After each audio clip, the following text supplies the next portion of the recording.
दोस्तों, आप निर्मला सीतारमण को जानते ही होंगे। वो जब भी कोई पत्रकार उनसे कोई सवाल करता है, चाहे वो महंगाई पे हो या फिर जीडीपी पे हो या फिर और भी बहुत सारी चीज़ों पे हो, तो वो ऐसे जवाब देती हैं, ऐसे रिएक्ट करती हैं जैसे मानो कि ऐसा कुछ हुआ ही नहीं हो, या फिर वो टॉपिक को तुरंत चेंज करके दूसरे टॉपिक पे चली जाती हैं। उनसे पूछे गए कुछ सवाल और उनके दिए हुए कुछ जवाब जो मैं आपके सामने रख रहा हूँ। सबसे पहला सवाल ये है कि जब कोई पत्रकार उनसे पूछता है कि देश का क्लाइमेट चेंज हो रहा है, क्यों चेंज हो रहा है, तो वो ये नहीं बताती हैं कि क्यों चेंज हो रहा है या फिर चेंज हो रहा है या फिर नहीं चेंज हो रहा है। वो डायरेक्ट बोलती हैं कि क्लाइमेट नहीं चेंज हो रहा है, हम लोग चेंज हो रहे हैं। यानी देश के लोग बदल रहे हैं, क्लाइमेट नहीं चेंज हो रहा है, हम चेंज हो रहे हैं।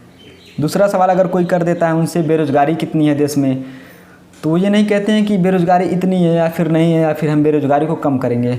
वो डायरेक्ट ये बोल देती हैं कि देश के युवा के पास स्किल नहीं है, वो देश के युवा के पास वो एबिलिटी नहीं है कि उनको जॉब दिया जाए। अलग ही बात है भाई निर्मला सीतारमण की। चलिए और भी कुछ सवाल और जवाब देखते हैं। कोरोना के समय में लोगों ने पूछा कि देश में ऑक्सीजन की बहुत ज़्यादा किल्लत है, बहुत कमी है, तो वो ये नहीं बोल रहे हैं कि देश में ऑक्सीजन की किल्लत है, हम उसको सही करेंगे या फिर नहीं करेंगे। वो डायरेक्ट ये बोल देती हैं कि ये सब कोरोना की गलती है, ये हमारी गलती नहीं है कि देश में ऑक्सीजन कम है, ये कोरोना की गलती है कि वो उसने आके हमारे देश में ऑक्सीजन की कमी कर दी। और इस समय उनसे अगर कोई ये पूछ लिया कि देश का रुपया क्यों गिर रहा है, क्यों कमज़ोर होता जा रहा है, तो इस पर निर्मला सीतारमण ये बोल रही है कि देश का रुपया नहीं कमज़ोर हो रहा है भैया, देश का जो रुपया ठीक ठाक है, वो अपने नेचुरल वे पे है। अमेरिका का जो डॉलर है, देश का रुपया नहीं गिर रहा है, वो अमेरिका का जो डॉलर है वो मजबूत हो जा रहा है, वो अपने टॉप लेवल पे जा रहा है। उनसे पूछ लिया जाए कि देश में महंगाई क्यों है, देश में पेट्रोल क्यों इतना महंगा है, देश में डीजल क्यों इतना महंगा है, और भी बहुत सारी चीज़ें क्यों इतनी महंगी चल रही हैं, तो वो ये नहीं बोलते हैं कि हाँ देश में महंगाई है तो चलिए महंगाई को हम कम करने की कोशिश करेंगे। वो डायरेक्ट ये बोल देती हैं कि देश में महंगाई नहीं है, देश की जो जनता है वो गरीब हो गई है और उनकी हैसियत नहीं है कि वो इन सामानों को खरीद सकें। तो निर्मला जी के अलग ही विचार हैं। मेरे पास एक वीडियो है उनका जिसमें वो अमेरिकी दौरे पे हैं और उस वीडियो में एक पत्रकार जो है उनसे सवाल ये कर रही है कि पिछले कई दिनों से हम देख रहे हैं जो है कि रुपए की कीमत लगातार गिरती जा रही है, डॉलर ऊपर होता जा रहा है। ऐसा ही कोइंसिडेंस उनके साथ होता है जब वो अमेरिकी दौरे पे होती हैं और एक पत्रकार जो है उनसे सवाल करता है कि देश का रुपया क्यों नीचे जा रहा है, आखिर डॉलर के मुकाबले रुपया इतना कमज़ोर क्यों होता जा रहा है।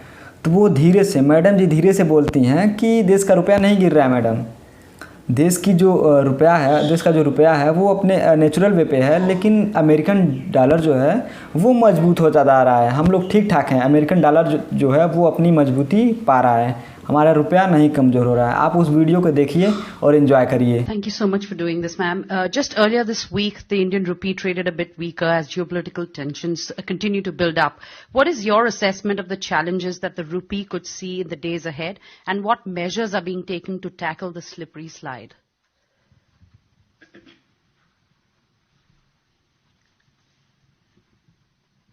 First of all, I would look at it as not rupee sliding. I will look at it as dollar strengthening incessantly. So obviously all other currencies are performing against a strengthening dollar. And I'm not talking technicalities, but it is a matter of fact that India's rupee probably has withstood this dollar, rates going up. The exchange rate in favor of dollar strengthening is there, and I think Indian rupee has performed much better than many other. और मेरे channel को subscribe भी ज़रूर कर दीजिएगा। धन्यवाद।